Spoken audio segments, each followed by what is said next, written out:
کۆنگرەیە دەنگۆیەکی باشی گەشت بۆ شتانە ئەوەن دووسە ڕؤیەیەکی خۆنەکە ئێستاش وەکو ئێمە ئاوا ئەندامی هەبێت خەڵک ئاوا بۆ شتانەکە دێنیشە بەخوا بە ساڵش ناکەم لەسەر ئاسان بێت بۆ بتوانین قسەی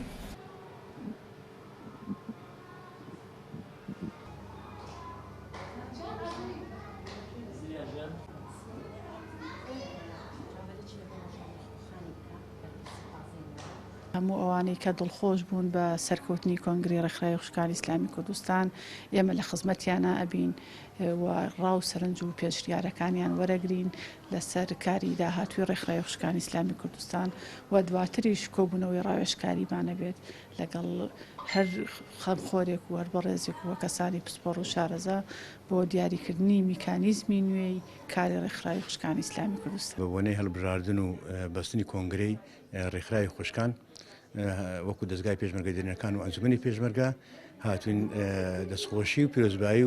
و داوامان لە خوای پەروەردگار کرد کەوا سەرکەوتوو بن ئێمەش هاوکاری و هاریکاری دەبین وەکو باوکو و برای ئەوان ئینشاءالله لە هەموو کار و چالاکیەکانی ئەو خوشکانە بەڕێزان ئینشاءالله. هەستان بە پێشوازیکردنی میوانان بە بۆنەی سەرکەوتنی کۆنگرەی چوارەمی خوشکان ئێمە سوپاس بۆخوا دڵخۆشم بۆی کۆنگرێکی سەرکەوتومان ئەنجامدا. دواتر لە پێشوازیەکەدا ئامانجمان ئەوەیە بتوانین ڕاوسرنجی خوشکان و برایانمان وەربگرین لۆی کە بتوانین لە داهاتوو ئیش و کارەکانمان بەرەو پێش بڕواتن.